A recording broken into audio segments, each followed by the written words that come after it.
an impossibly huge castle of rock and iron, floating in an endless expanse of sky. That is the entirety of this world.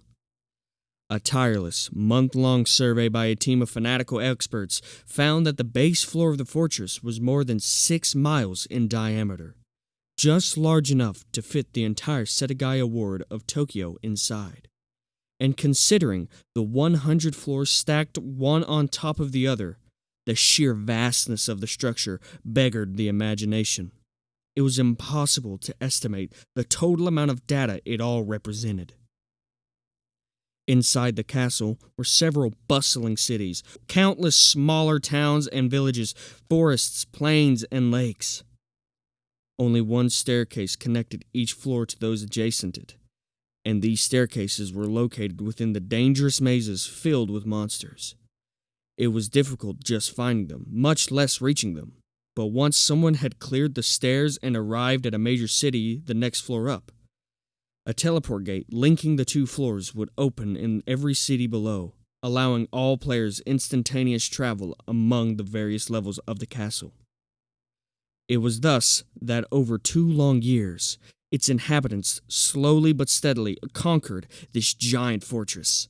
The current human frontier is the 74th floor.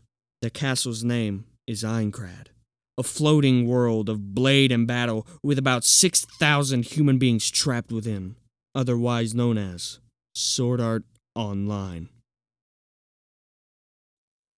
The dull gray point of the sword chipped my shoulder. I felt the chilly hand squeeze deep within my chest as the thin line fixed to the corner of my vision shrank slightly. That blue horizontal line, my HP bar, was visualization of my remaining life force. I still had more than 80% of my maximum health remaining, but a wiser perspective said I was 20% closer to the brink of death. Before the enemy's blade could begin its motion again, I darted backward to maintain the distance between us. I forcefully exhaled and took another breath.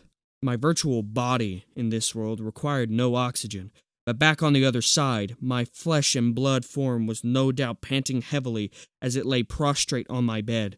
A cold sweat would be glistening on my outstretched hands, my pulse racing without end. It was only natural.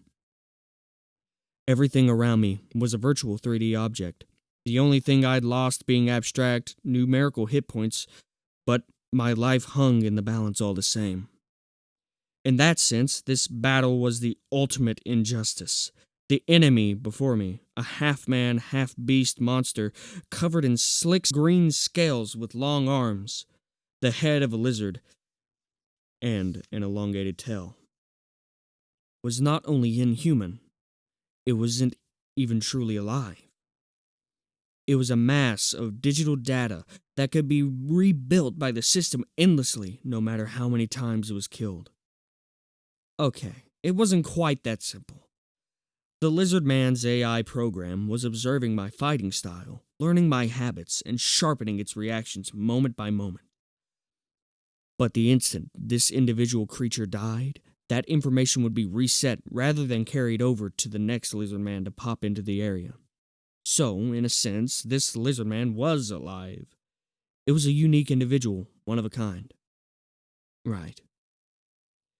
It couldn't have understood what I was muttering under my breath, but the creature, a level 82 monster called the Lizard Man Lord, exposed the needle fangs lining its slender jaw and hissed a laugh at me anyway. It's real. Everything in this world is real. None of it is artificial. I held out the long sword in a straight line, chest high. The Lizard Man raised the buckler on its left arm and drew back the scimitar in its right.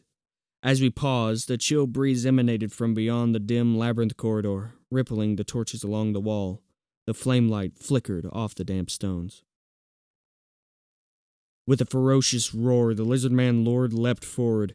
Its scimitar darted for my stomach in a sharp arc, a brilliant orange curve flashing through the air. Fell Crescent was a high-level, heavy attack skill for curved swords, a deadly charging blow that covered a distance of 4 yards in just 0.4 seconds. But I knew it was coming. Keeping my distance was the entire plan. I was daring the enemy AI to use it against me. The scimitar blade passed just inches away from my face, my nose wrinkling at the charred odor left in its wake. I ducked, pressing up against the lizard man's belly. "See?"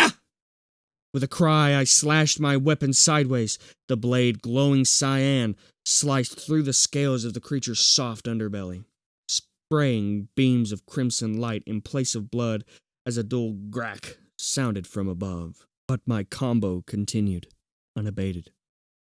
The system automatically assisted my further assault, chaining into the next attack faster than I could have moved on my own. This is the advantage of sword skills, the most significant and decisive feature of battle in this world.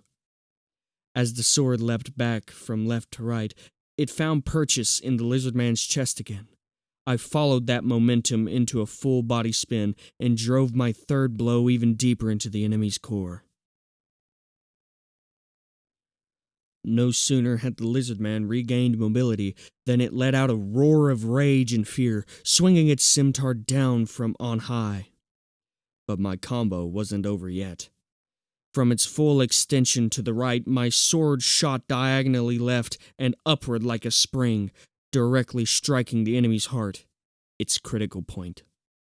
This four-stroke combination left a square of glowing blue lines extending outward from me. Horizontal square, a 4-part sword skill. The brilliant light reflected off the walls of the labyrinth and then faded. At the same time, the HP bar displayed above the lizard man's head vanished without a trace. As it unleashed a long, final scream, the massive green form threw itself backward, paused at an unnatural angle, and exploded into a mass of delicate polygons with a blast like the shattering of a huge glass structure.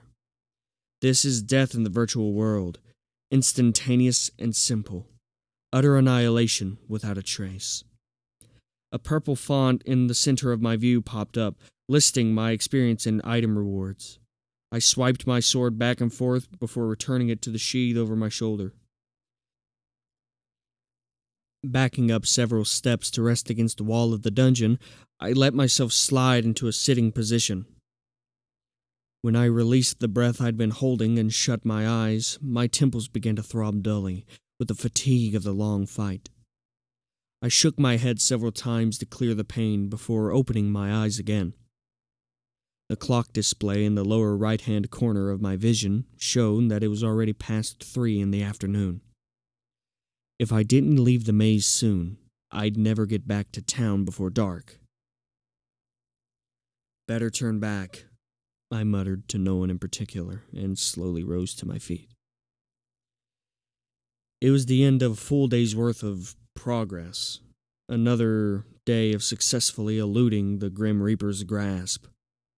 But once I returned to my bed and took a short rest, the next day would bring another endless series of battles. And when the combat is endless and the stakes are fatal, all the safety nets and backup plans in the world won't prevent Lady Luck from betraying you at some point down the line. The only real issue was whether or not the game would be beaten before I could draw the ace of spades. If survival was your top priority, the smartest play would be to remain in the safety of town until the day someone beat the game. But the fact that I spent every waking moment testing the front line on my own, risking death for ever greater statistical rewards, meant one of two things. That I was either a tried-and-true VR MMO addict, or a fool so arrogant as to honestly think he could free the world with his sword arm. As I started making for the exit of the labyrinth, a self-depreciating grin tugging at the corner of my mouth, I thought back to that day. 2 years ago, the moment that everything ended and began.